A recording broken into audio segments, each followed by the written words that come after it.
Welcome to Let's Get Writing. I'm your host, Kathryn Taylor, and as you know, I'm passionate about books and especially the people behind them. And the stories behind the stories are some of the most interesting, but so are my guests. And today my guest has published his first book at the young age of 82 years. So it's never too late, and his journey is fascinating. I know you're going to love it. We're going to learn all about stories I recalled on the road to Lushes Bight with my guest, Fred Parsons. Welcome to the show, Fred. Thank you, Kathryn. It's a pleasure to be here. It is a pleasure, and we've been chatting on the phone, and I was very excited to get a copy of this book in my hands, and I'll tell you why. Okay. The reason why is because I grew up with some great storytellers in my family, and those stories came from places around the Bay or Change Islands where my grandmother was from, and I was fascinated at a young age. So Yes. to get to sit and talk to you about how this came to be is exciting. And you know, Fred, my first question is, 82 years old, your first book, you must be thrilled. Well, I'm blown away, Kathryn. It's, I've embarked on a lot of writing over the years, public relations with some of my volunteering committees and then my teaching career. So I've been involved in writing, but the idea of putting a book together dates back, I would say, to 2012, 2013. I intended to put my stories on paper.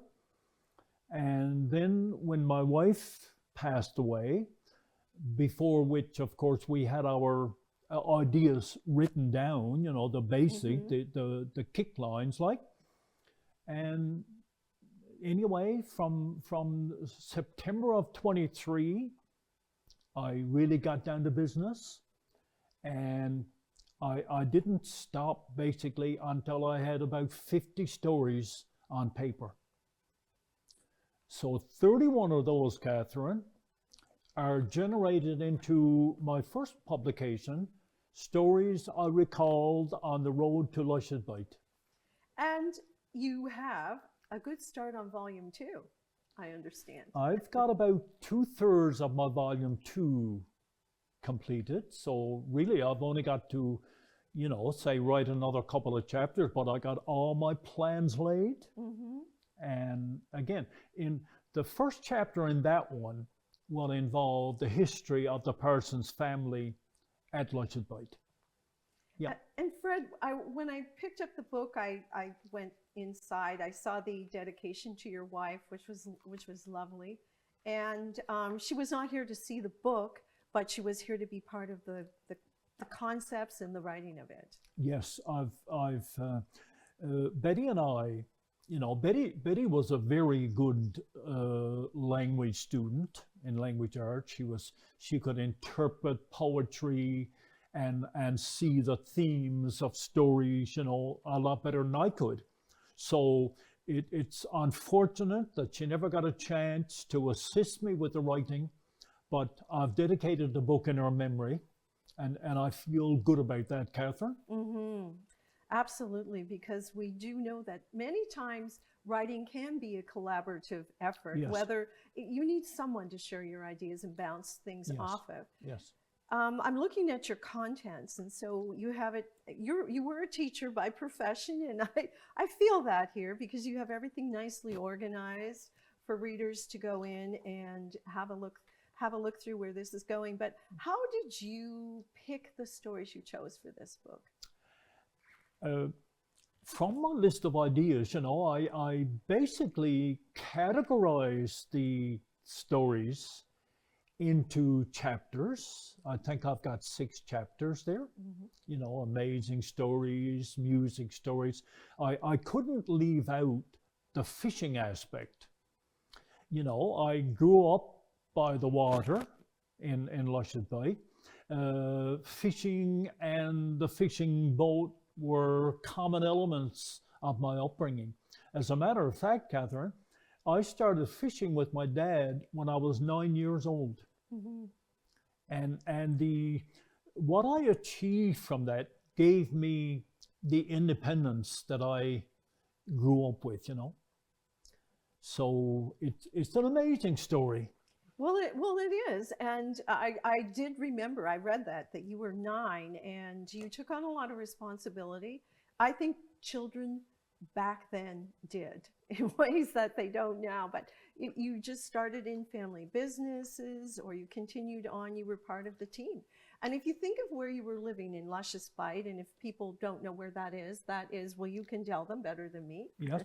Well, Lushes Bight is, I'm a little bit prejudiced here, but it's one of the most beautiful spots in Newfoundland. It's Long Island. Now, Long Island is situated in the northern part of the southern part of Green Bay. We call that area there Green Bay South, actually. You got Pillis Island, you got Triton and all, a lot of islands in that area. And then you got your ferry ride from the Pillis Island dock there over to Long Island. And I always joke about this, but I tell people when they cross over on this 5-minute ferry ride, they better take their Gravol tablets. But it's a beautiful area to visit. There's walking trails there. The scenery is fantastic. There's a heritage center there where there's a tea room with homemade, home style cooking. It's just fantastic. All paved roads. All right. It sounds like you're a tour guide for the area. I can feel your passion, and I've been there. I've been there on boat. Yep. I've gone out to Little Bay Islands, Yes. and around that area, it Yep. is stunningly beautiful. Yes. And that does come through in your chapters, but also in your stories, there are some very tragic and painful episodes, and they, well, as they do, they particularly stayed with me. Yes. Some of those involved even your family. There was a loss of a boat, and Yes. yeah. Do you Yes. want to talk a little bit about how you approached those Well, chapters? To begin with, tragedy is part of life. You can have all the safety rules in place, and so on, but eventually a tragedy will occur, right? In the case of mine, the 5 or 6 that I've got in my book, they had a great impact on me. For example, I lost one of my good friends. My grandfather lost a schooner, and some of my friends' relatives were lost on that schooner. And my fishing buddy was a nurse. She spent a long time in Halifax, Nova Scotia, but she wanted nobody, only me, to be her fishing buddy. Mm-hmm. And her dad was on this schooner, and she was not quite a year old when he was lost at sea. The Stanley E. Parsons, called after my dad's brother, and Job, my grandfather, was his schooner, in the fall of 1932. This boat took a load of dry fish to St. John's, and then back there it was typical not to just deliver a load of fish, but to bring back a load of provisions, mm-hmm. right? So that was the case, but the schooner never reached. They encountered a very serious storm after a day out of St. John's, and there was not one trace of that schooner found, Kathryn. Mm-hmm.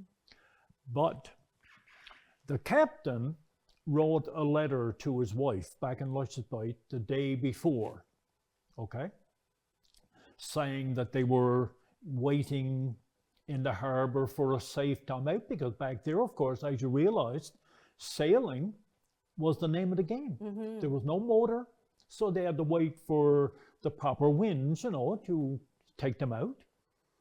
And the day before they left, he wrote a letter to his wife saying that they were now leaving St. John's you know, in, you know, whether they'd how long they would be coming, depending on the weather conditions, obviously, you know.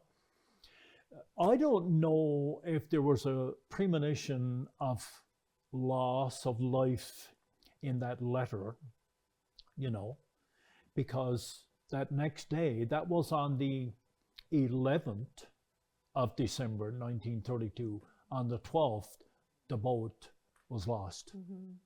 The letter got home, got back to his wife, but the boat didn't reach Lushes Bight. Sad story. Sad story. And, Sad and story. these things can still even happen today in some sense, but I think that you have the letter in your book, I believe, because he said, I'm coming home with a dress and a sweater for someone very special. He, you know, it was very, very tender, Yes. very touching. Yeah. And the other thing is, it was so close to the Christmas, you know. Can you imagine 7 people from Lushes Bight lost, these people affected by a terrible tragedy, and some of the crew members had actually purchased Christmas gifts to bring home to their children. Of course. Yeah. Yep. Yeah, and the isolation at that time, I mean, we still can have the harsh weather and so on, but the isolation, we didn't have the cell phones. We didn't, it was mail, and it also was much slower, but then you didn't know any exact point. You lived with a lot of hope. Yes. And it was a tough life sometimes, but large families. Absolutely. You know, but this is where the independence came in, I think, because, I mean, the large families would help each other. The older ones would help with the younger ones, the parents, you know, and do the chores around the house and all that. And all this gave them the independence that they so desired and needed to move on in their life. Because I think back on the island, I know in the 60s, it was 1960 when I left, but people used a basic education as a stepping stone to their future. Because in most cases, this was the only way that they could go on from the island. Now, of course, there was that, you know, that segment of people who were still interested in the fishery, you know, and rightly so. I could not get away from the fishing. As a matter of fact, I'll just go advance to the future here. My last 7 years in employment was in the fishing industry, actually, Kathryn. After a full career in teaching. Yes, after I retired from teaching, and then I was in the construction business, the maintenance business. I was in, you know, a variety of, all of which I loved, you know. But anyway, the last 7 years I spent at a fish plant, and that's where I met, and I think that's what generated in me that final aspect of getting my stories out down on paper. And now you're in the writing business. And now I'm into the This writing is a whole business. other business. Yes. And I want to talk a little bit about that business side. I think we have certainly intrigued people by insight into what you were writing about, and there will be no one disappointed to pick up and read these stories. How did you take that leap from your mind to the page and to become published? What was that journey like?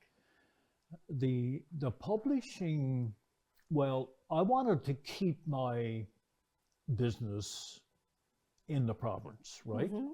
So I approached, I would say, probably as many as 8 publishers. And I was a little bit disappointed. Some could not publish the kind of book that I wanted. Others were so involved in other publications, you know, I mean, you know, the variety of books they publish now, right?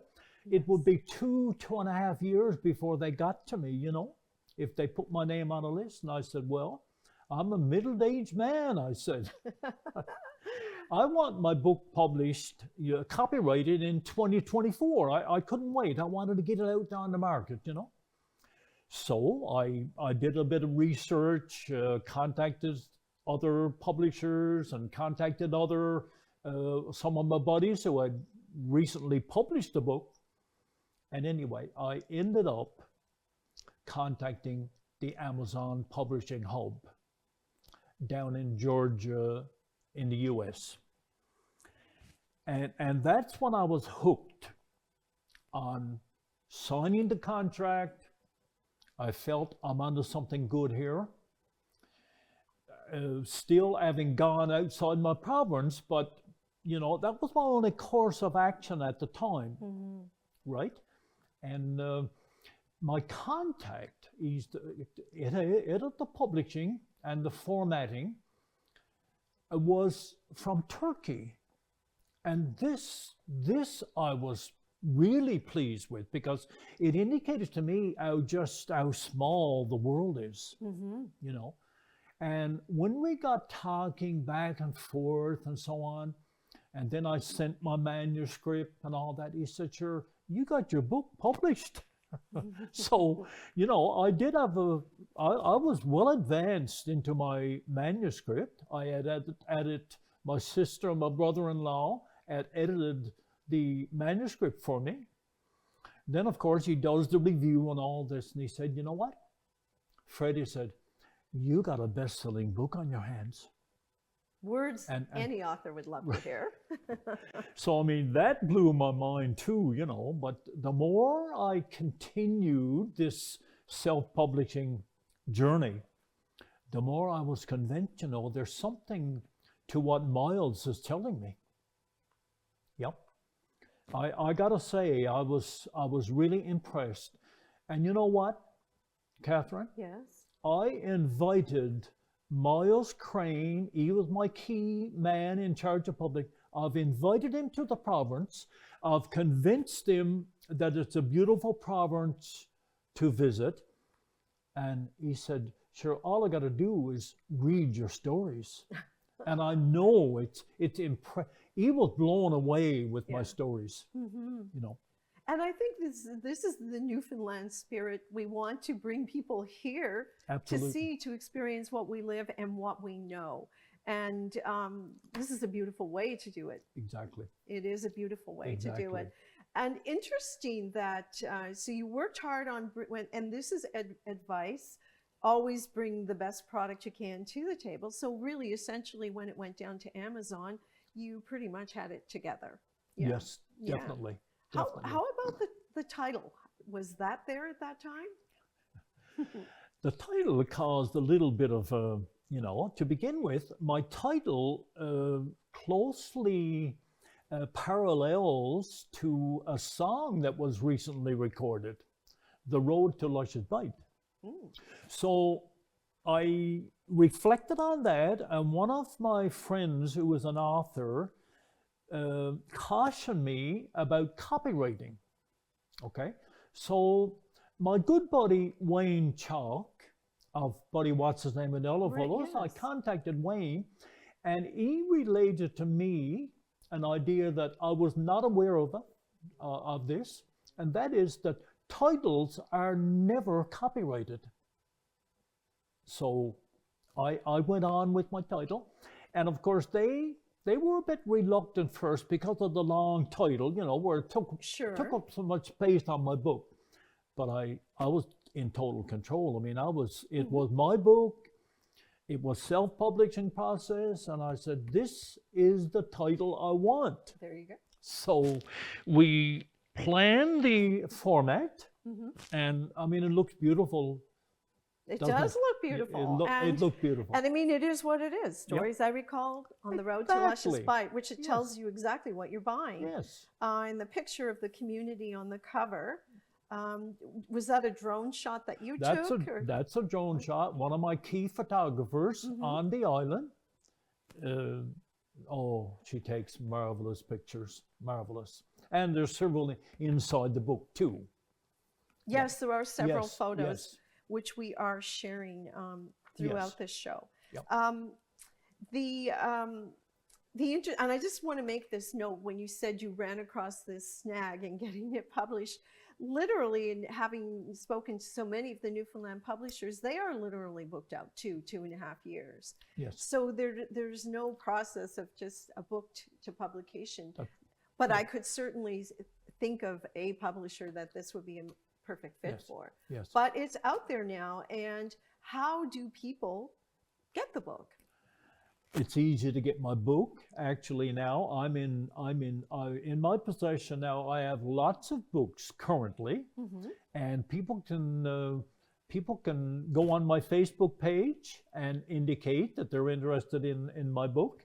They can email me at fredparsons72@gmail.com, and the down part of it is if I have to post the book, the postage is outrageous. Right. You know, like it'll cost between $7 to $8 to post the book, but it can be overcome if a group of people got together. I can put as many as 9 books in what they call the postal box, which would reduce the cost to about $2.30 a book for postage, which is amazing. Yes. You know. Yeah.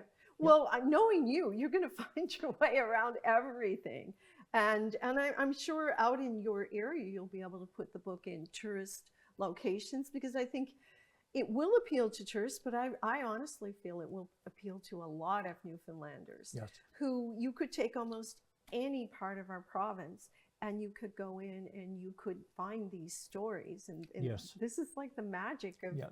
Yeah. And we have great storytellers in this province. Oh, definitely, yes. Well, I'm credited with having come from a long line of storytellers.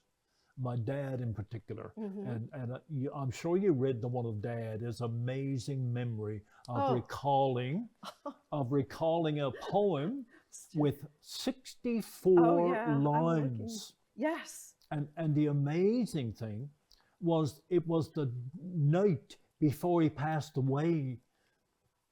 I mean, it blows my mind. I know. When I read I'm scanning through here, I thought I would find it quickly. But I mean, I don't even think that I could do that. And yet, I think it's a certain point in your life when you learn things like that you'll never forget. Yeah, absolutely. But it was amazing. Yeah. Well, he was only a teenager when he memorized that one. And, you know, it stuck with him all those years. Yeah. Yes. Yeah, but we do have a culture of storytelling. Yes, absolutely. And I think we're darn good at it. Yes, yes. There's no question that the book can be used as a tour guide, because I've got that on my inside flap there.